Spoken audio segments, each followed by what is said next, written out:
Templo construído pelo anticristo e destruído pelo próprio. Um templo construído pelo Senhor com a glória que enche todo o planeta. Fique nesta aula e saiba mais.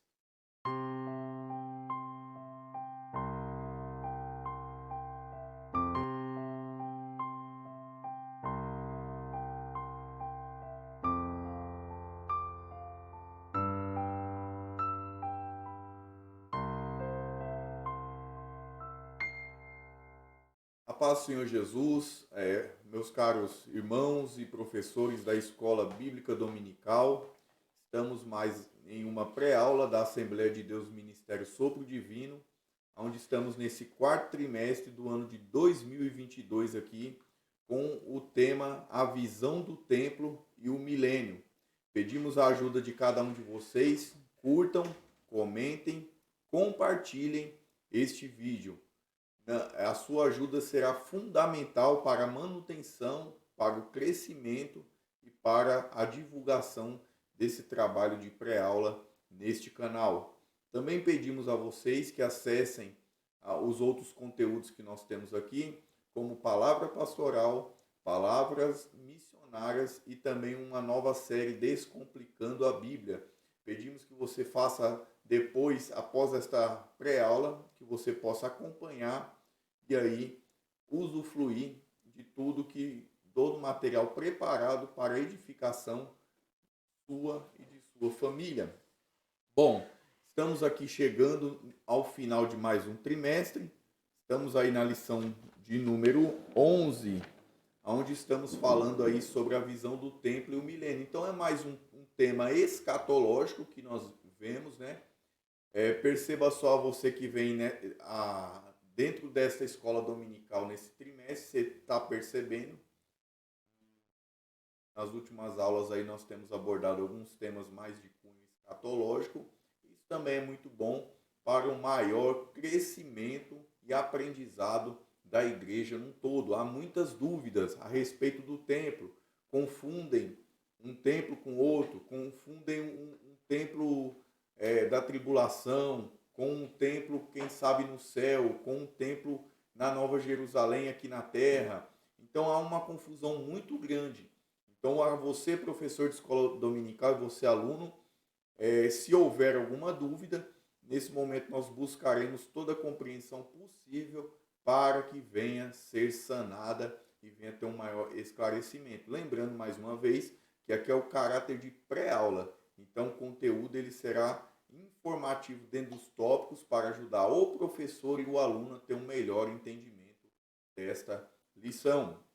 O texto áureo aqui está localizado em Isaías capítulo 6, versículo de número 3, que diz assim, e clamavam uns para os outros, dizendo, Santo, Santo, Santo é o Senhor dos exércitos, toda a terra está cheia da sua glória. Esse texto áureo, inicialmente, pode não dar um entendimento grande do que nós iremos abordar, só que no decorrer da lição nós iremos retornar a este texto. E aí será entendido que isso não é um texto aleatório. Ele é uma profecia com um determinado cumprimento. Porque ao mesmo tempo que dizem que santo, santo, santo, isso o Senhor é uma palavra presente, mas ao mesmo tempo ela tem um cunho futuro no final deste versículo aí, quando fala que toda a terra está cheia da sua glória. A verdade prática diz assim, o ultraje à santidade divina traz destruição espiritual. A santidade de Deus é a expressão máxima da sua glória. Nós vamos até mesmo ver que ao mesmo tempo que nós vemos a glória do Senhor resplandecendo nos céus, nós também vemos a continuação e o final do versículo aí de Isaías, onde diz que também a terra está cheia da glória do Senhor. Mais uma vez eu repito, ao decorrer desta lição, professor e aluno, nós teremos uma melhor compreensão aí do que significa.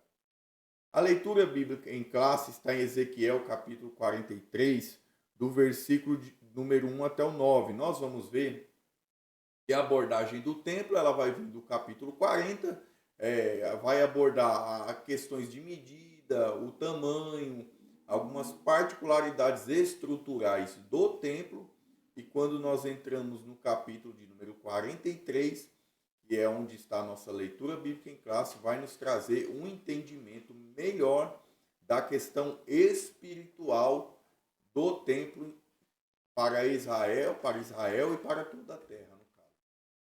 Objetivo, professor, isso é importante. Você também, aluno. Os objetivos, eles são muito importantes, pois se alcançarmos, conseguiremos êxito naquilo que queremos aprender e transmitir também como ensinador. Objetivos: 1. Mostrar a revelação de Ezequiel após a restauração. 2. Identificar o templo do milênio. 3. Relacionar o templo do milênio com a santidade e a glória. A introdução, ela vai dizer assim, ó, depois das visões e dos diversos discursos contra o templo e contra a cidade de Jerusalém, em Ezequiel, os oráculos divinos substituem ameaças e castigo por bênçãos futuras. Estudamos na lição passada a restauração espiritual de Israel, que o profeta anunciou para um futuro distante. Veremos a partir de agora o epílogo da revelação de Ezequiel.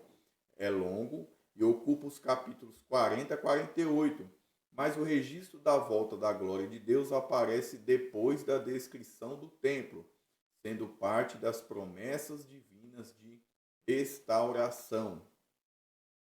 Tópico 1 aqui, ele vai falar sobre o que vem depois da restauração, a porta oriental do templo.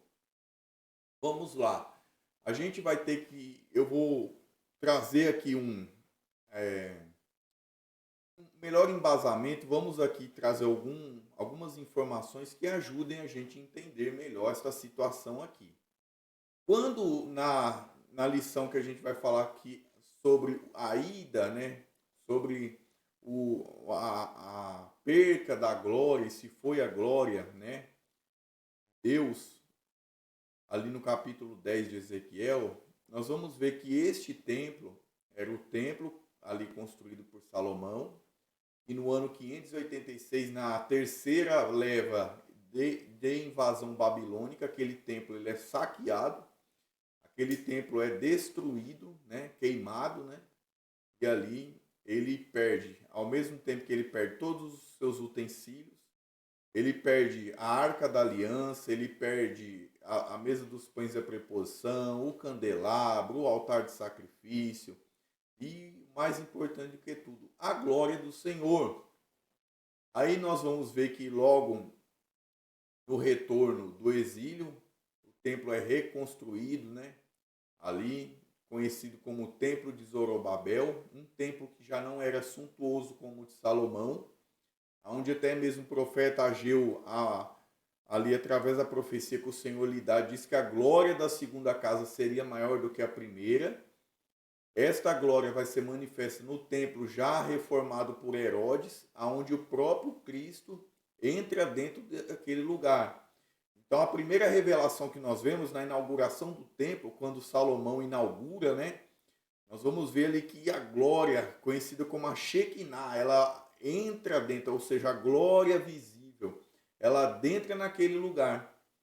E quando nós vamos ver aí no ano 586, a glória já não estava mais lá, ela tinha ido embora.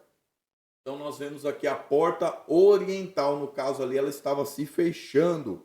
Então aqui, esta questão da porta oriental se fechando aqui, nós vamos ver a glória indo embora e o povo perdendo.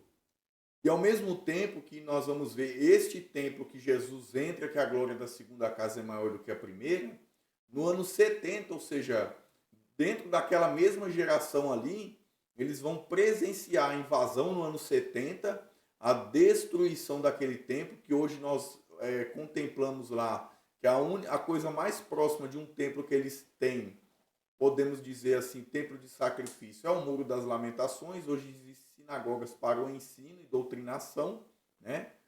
Mas não é o mesmo templo.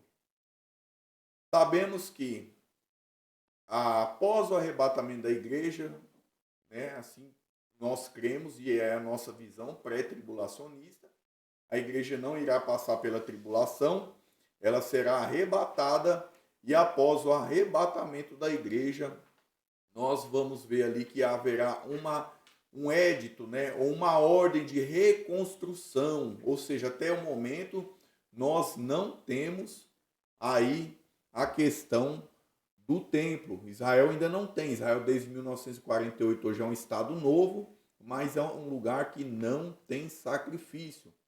E após o arrebatamento da igreja, vai ter um edital, uma ordem do anticristo para que seja reconstruído o templo. Esse templo será ali usado pelo próprio anticristo, a abominação entrará dentro daquele lugar, o próprio anticristo será ali o inimigo de Israel, o próprio anticristo será o destruidor daquele lugar. Então não é o templo da lição de hoje que nós estamos falando. Nós estamos falando do templo num governo teocrático que terá duração de 1000 anos aqui na Terra, com a sua sede, ou seja, a capital mundial em Jerusalém. Então vamos voltando aqui. A porta oriental do templo, verso aqui 1, né? Descrevem o complexo do templo com suas áreas, espaços e dimensões. Mas só no capítulo 43, do 1 ao 12, que a glória de Deus aparece. Na descrição do templo, Ezequiel é levado à porta, que olhava para o caminho do Oriente.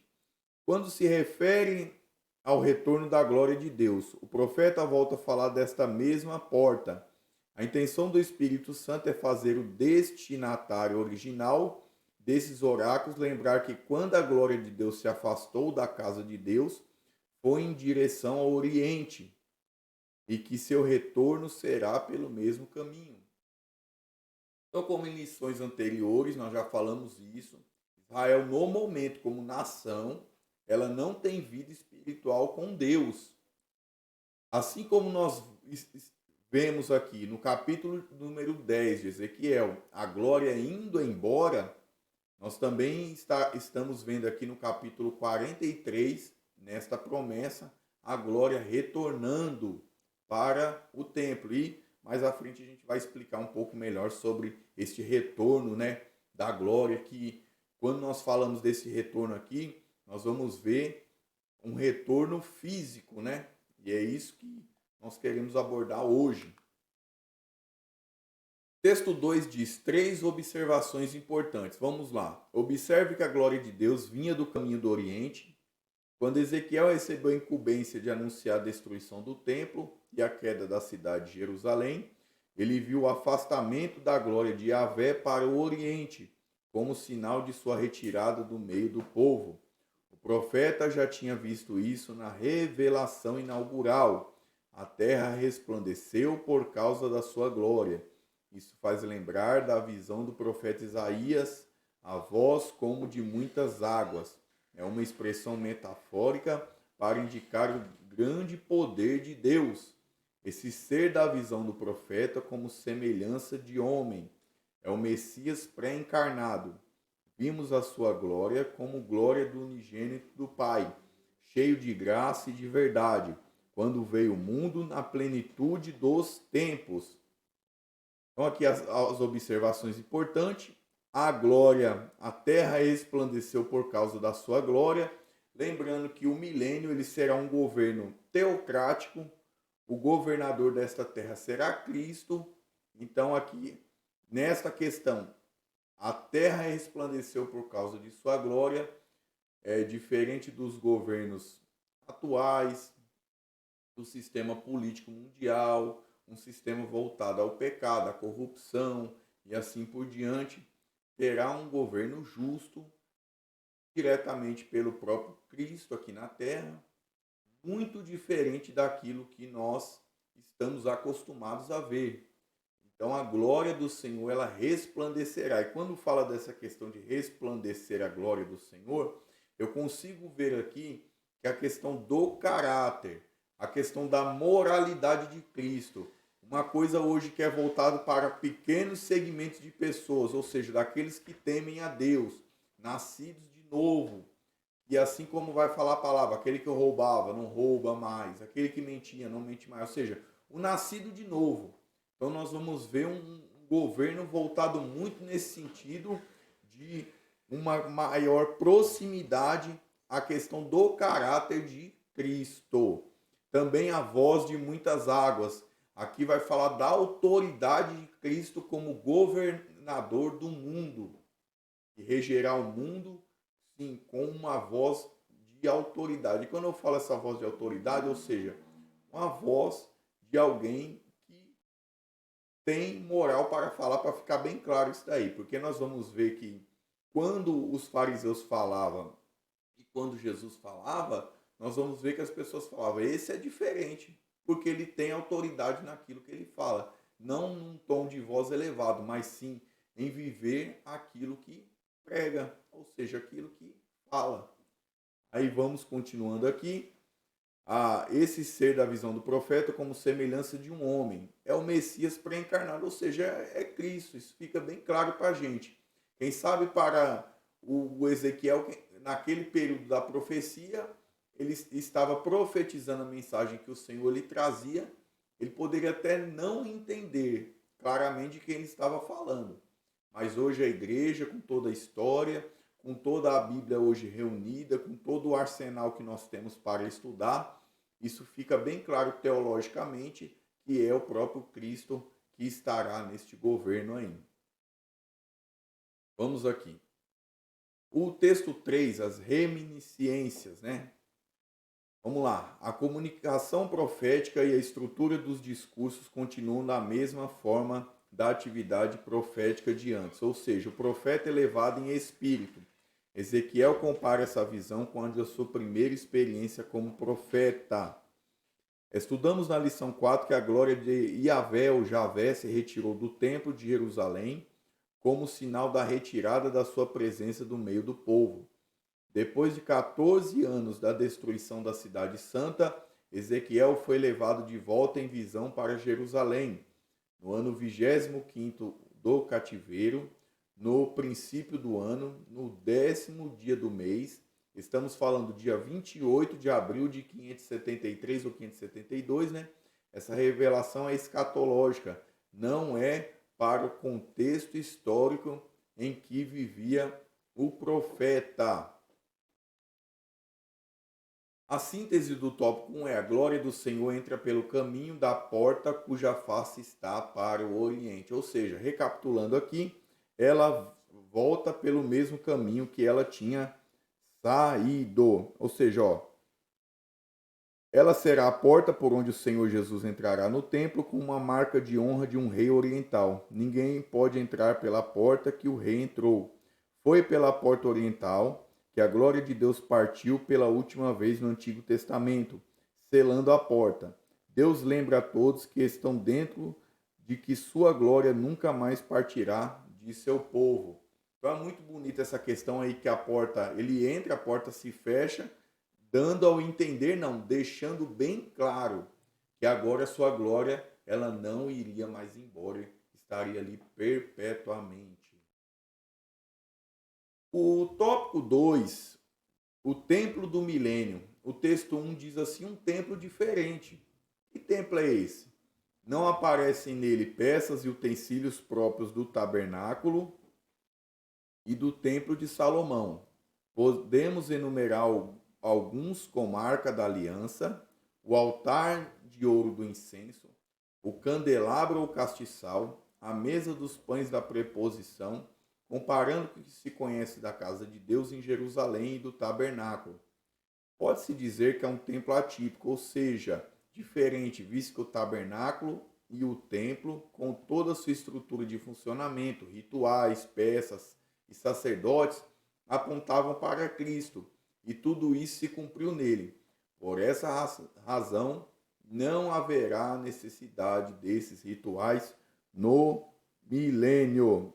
Então, aqui nós temos uma lista diferente dos outros templos, a gente tem que entender isso. O meio evangélico, né, principalmente de alguns neopentecostais, ou até um movimento também conhecido como pseudo-pentecostal, usam alguns desses, podemos dizer assim, hoje, como até mesmo um amuleto, né? Colocam a arca dentro de uma igreja, colocam os pães da mesa da preposição, colocam o candelabro. E nós temos que entender que o castiçal, o candelabro, o incenso, tudo isso tinha um apontamento. Então aqui ele vai falar de alguns utensílios que não tinham. A Arca da Aliança era o quê? A Arca da Aliança era uma representação, a gente tem que entender isso. Se a gente pegar a foto do tabernáculo, tudo que tinha naquele tabernáculo era uma representação. A você que querer entender melhor isso, leia e estude a Epístola aos Hebreus, que isso aí ficará bem claro. A sombra, tudo aquilo ali era sombra. Então nós vamos ver a Arca da Aliança, que era símbolo da glória de Deus, ou da presença de Deus. Agora, dentro desse templo milenar, o próprio Deus estará lá. Então não há necessidade da arca. Não há também os pães, né? A mesa dos pães da preposição. Por quê? Essa questão era o quê? O próprio Cristo, que é o pão vivo que desceu do céu, estará lá. Então não há mais motivo. O candelabro, o castiçal não estará mais lá, porque o Senhor é a própria luz. Também não haverá necessidade de nenhum desses utensílios. Como nós vemos alguns cristãos judaizantes, né, que trazem elementos do culto judaico para dentro do culto cristão, e não há mais necessidade disso. Isso é falta de compreensão daquilo que era e daquilo que é. Então, por isso, nesse templo não haverá esses utensílios aí. Lembrando que este templo será um templo milenar, construído após a grande tribulação, ou seja, acontecerá a grande tribulação, haverá a batalha ali do Vale do Meguido, o anticristo será destruído, né, o seu exército, ele e o falso profeta serão lançados vivos no lago de fogo. Após isso, assim nós cremos, haverá o julgamento das nações, e após o julgamento das nações nós entraremos no período aí conhecido como milênio. Um período aí que eu vou pincelar brevemente, período que haverá, as pessoas se darão em casamento aqueles que sobreviveram na grande tribulação. A Bíblia vai dizer em Isaías que o jovem morrerá de 100 anos, haverá ali uma erradicação, podemos dizer, das doenças, o instinto assassino dos animais ali desaparecerá, diz que a criança ali brincará com a serpente, o leão e o boi comerão palha juntamente, e será um governo teocrático com a sua capital, sua sede em Jerusalém, aonde a bênção estará ali em Israel. Para ter uma melhor compreensão disso, veja aí o final do livro de Isaías, que trará uma visão melhor a respeito de como será o milênio. Mas como aqui nós estamos no caráter de pré-aula, eu vou buscar não aprofundar nesse momento nesse tema. O texto 2 diz: uma dispensação diferente. O último bloco do livro de Ezequiel, capítulo 40 a 48, foca o novo templo, a nova forma de adoração a Deus e a partilha da Terra Santa entre as tribos de Israel. Tudo isso aponta para o milênio, o reinado de Cristo de 1000 anos, anunciado pelos profetas. Há muitas interpretações sobre o tempo de Ezequiel. É extremamente difícil separar o literal do simbólico. Sabemos que esse é o templo do milênio, mas como Jesus já foi sacrificado por nós, seria necessário sacrifício de animais? O incenso representa as nossas orações, o castiçal tipifica Cristo como a luz do mundo. A era messiânica será marcada pela presença real e literal de Cristo. Então nós vamos observar aqui nesse templo aqui, o que será mantido? Será mantido a questão dos sacrifícios. Agora, por que essa questão será mantida? Isso é importante a gente entender. Eu acho que é uma questão até chave desta lição aqui. A questão do sacrifício, ela vai trazer à memória, e quando eu falo disso, eu lembro que quando o povo de Israel foi atravessar o Jordão, o que, que o Senhor fala para eles? Peguem aí 12 pedras, coloquem no meio desse Jordão, e quando alguém perguntar o que é isto, vão contar toda a história. A história que Israel saiu do Egito como escravo, veio até a terra prometida, passou o Jordão, atravessou aquele rio para chegar até a Canaã. Então era um memorial. Eu enxergo aqui a questão do sacrifício para que as pessoas que estarão vivendo, e a gente tem que transportar a nossa mente, o nosso entendimento para aquele período. As pessoas que estarão vivendo, nascendo no milênio, muitas não entenderão a história. Então, como ali medida de memorial, vão lembrar o sacrifício, o preço que Cristo pagou para que pudesse remir as pessoas, pois ali a multidão dos santos estará ali juntamente com o Senhor para remir. Então, isso será continuamente para uma questão memorial, tipificando, mostrando como o sacrifício, a questão do pecado, a questão que a humanidade enfrentou ao longo de toda a história e a vitória de Cristo sobre o pecado ali, que era o aguilhão da morte. Então nós cremos isto. O nosso entendimento sobre isso daí é a questão de memorial. Porque até mesmo se Cristo já fez o sacrifício perfeito, não há mais por que haver um novo sacrifício com caráter de remissão. Vamos lá. Aqui, ó, texto 3, ó. Sem a arca da aliança, naqueles dias, diz o Senhor, nunca mais se dirá a arca do concerto do Senhor, nem lhes virá o coração, nem dela se lembrarão, nem a visitarão. Isso não se fará mais. Ela não aparece no templo de Ezequiel e nem mesmo no templo de Zorobabel. Ela aparece pela última vez na Bíblia no reinado de Josias, 2 Crônica 35:3 aí, importante a gente ler. Depois disso, a arca desapareceu completamente da história da arca da aliança, era o símbolo da presença de Deus e foi confeccionada pelos israelitas por ordem de Deus durante a peregrinação aí no deserto. Então, a Arca da Aliança ela vai encerrar sua história, né?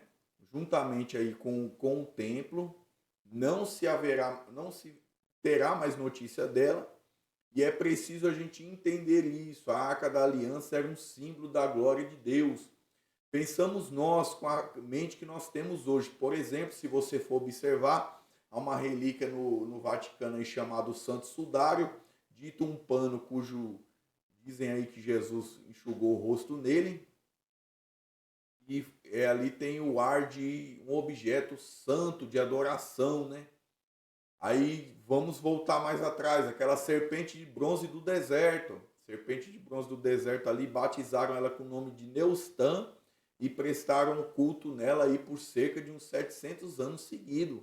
Culto àquela serpente de bronze que tinha como caráter um apontamento a Cristo, aonde o pecado entrava por uma cobra viva e saía a peçonha ali no caso entrava por uma cobra viva e a vida vinha por uma cobra morta. E no caso de Cristo, né, o pecado entrou pelo homem vivo Adão e o pecado agora sai pelo homem morto, que era Jesus Cristo. E mais uma vez, a Arca da Aliança era o símbolo. Imagina se hoje ela estivesse aí. Ela seria um objeto aí, quem sabe até mesmo de idolatria. Então, a existência dela ou não hoje, ela não faz a diferença, pois a presença que nós necessitamos é a presença de Cristo nas nossas vidas. O 4. Como explicar os sacrifícios no milênio? Vamos lá. O ponto mais crucial da visão de Ezequiel é a descrição dos sacrifícios no sistema levítico, visto que o Senhor Jesus já cumpriu toda a lei, tornando sem efeito a eficácia do modelo mosaico aqui, ó. Hebreus capítulo 9, do versículo 10 ao 15, e no capítulo 10 aí, do versículo 1 ao 4, vai trazer um entendimento melhor sobre isso aí. O professor busca se aprofundar nesse texto aí.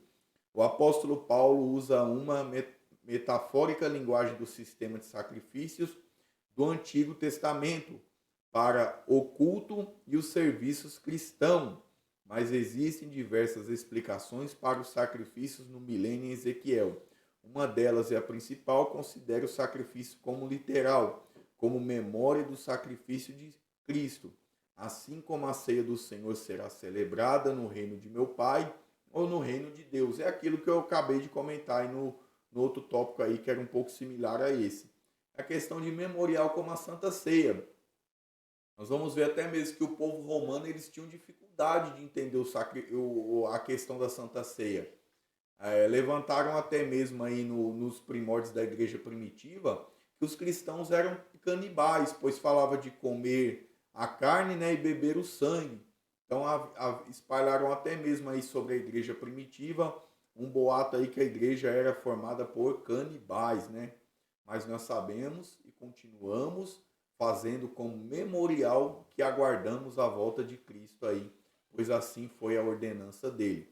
E também cremos aí que os sacrifícios feitos no templo milenar será uma forma de trazer à memória dos habitantes da terra naquele período tudo o que aconteceu, a história do pecado e a história da redenção humana. A síntese do tópico 2 é: no novo templo não haverá arca da aliança, seus sacrifícios serão um memorial, pois é uma nova dispensação. Tópico 3, aí o nosso último tópico de hoje. Texto 1 diz: a glória de Deus volta ao templo. O Espírito Santo levou Ezequiel para o átrio interior do templo, como havia feito anteriormente, ó, no capítulo 8. Vimos isso na lição 4. Mas nessa ocasião, a situação do templo e de seus adoradores era de completa apostasia com práticas abomináveis. Dessa vez o profeta viu que a glória do Senhor encheu o templo, como aconteceu com Moisés na dedicação do tabernáculo a Deus e como o rei Salomão na inauguração do templo, consagrando a Deus. O retorno da glória de Javé significa a volta da presença de Deus no meio do povo. Então, lembrando, vamos voltar lá no textuário, Isaías 6,3, que diz o quê? E a glória do Senhor enche toda a terra. É esse cumprimento aqui. Isso é uma profecia, isso é uma palavra futura. Quando o governo de Cristo ele estiver aqui na terra no milênio, ou seja, a glória do Senhor, ela vai encher toda a terra. Toda a terra será cheia da glória do Senhor. Isto é algo que irá acontecer nesse período do milênio aí. A identidade do guia celestial. Na sua visão, Ezequiel viu no interior do templo um personagem. Diz o profeta: um homem se pôs junto a mim. Pelas características, tudo indica se tratar do anjo do Senhor, que é o próprio Javé, pois ele fala em primeira pessoa: este é o lugar do meu trono e o lugar das plantas dos meus pés, onde habitarei no meio dos filhos de Israel para sempre. E os da casa de Israel não contaminarão mais o meu nome santo. Como na revelação a Moisés no Sinai, a manifestação do anjo do Senhor. Então aqui nós vamos ver, até então Ezequiel não conhecia o Senhor, né? Por isso traz o anjo do Senhor, né? Aí nós vamos ver aqui que quando ele vai falar, este é o lugar do meu trono. Então aqui fica bem claro, mais uma vez, que é Cristo aqui ao lado de Ezequiel, neste reino sobre toda a terra aqui. Texto 3. Santidade para sempre, verso 8 e 9. Ó. Assim como a idolatria foi erradicada definitivamente do meio do povo de Israel durante o exílio na Babilônia, do mesmo modo todas as abominações e prostituição desaparecerão no meio do povo. Será o lugar do trono de Deus e da planta dos seus pés. A santidade de Javé é um dos seus atributos mais solenizados nas Escrituras e no milênio. Nunca mais entrará coisa impura na cidade santa. Isso porque esta é a lei da casa, sobre o cume do monte. Todo o seu contorno em redor será santíssimo. Eis que esta é a lei da casa. Então, lembrando essa questão da santidade também, para quem ainda não entendeu, leia o capítulo 20 do Apocalipse. Na instituição do milênio, Satanás será preso e amarrado aí pelos 1000 anos deste período. As pessoas terão uma maior é, possibilidade, né, de se afastar do pecado. Infelizmente, nós sabemos que no final aí vai ter um probleminha que quando Satanás ele for solto, ele vai conseguir seduzir algumas pessoas. Mas dentro do milênio, só a caráter de informação, Satanás estará preso aí neste período. A síntese do tópico 3, a glória e a santidade estarão para sempre, sempre no novo templo. Nós vimos a glória que se foi. Agora nós estamos vendo a glória que retorna para nunca mais ir embora. E quando nós falamos isso, nós estamos falando de Israel. Isso fique bem claro. A glória ela foi de Israel, mas a igreja ela possui o próprio Deus morando dentro de si. Então, aqui nós estamos falando de uma questão de um reino, isso tem que ficar bem claro, professor, que a questão do milênio é um governo de Cristo ali centralizado em Israel que voltou a ter vida espiritual. Nós lembramos aqui que na Batalha da Armagedon aqui, Batalha do Vale do Meguido aqui, que quando o Senhor desce, ali no capítulo 19, para livrar Israel, os judeus, assim como diz lá em Ezequiel, virão ao Senhor e perguntarão que feridas são essas em suas mãos. E ele dirá, essas feridas foram feitas na casa dos meus amigos. E ali haverá uma conversão nacional. E depois dessa conversão nacional, nós vamos aí entrar no milênio. Mas como é só uma pré-aula, não vou aprofundar muito no assunto aí não, tá bom? Conclusão, chegamos ao fim de mais esta lição aí. Agradecemos a vocês que estão conosco e vamos ler a conclusão. O chamado de Ezequiel para o ministério dos profetas aconteceu pela visão da glória de Deus. E assim que o livro começa, cuja visão ocupa todo o capítulo 1. Outra vez ele foi levado em visão para Jerusalém, quando testemunhou as abominações no interior do templo, razão pela qual a glória de Deus foi destruída. O retorno da glória de Deus acontece depois da restauração espiritual de Israel no novo templo que Deus mostrou a Ezequiel em visão. Muito obrigado aos alunos, a você, professor. Peço pela última vez, curta, comente, compartilhe aí, não deixe de se inscrever no canal, ativar esse sininho aí e visite os outros vídeos também desta página, deste canal no YouTube. Você pode nos ajudar, reiterando mais uma vez. Comente aí embaixo e compartilhe este vídeo para os irmãos em Cristo aí, em nome de Jesus. Deus abençoe e até uma próxima lição, se assim o Senhor permitir, em nome de Jesus.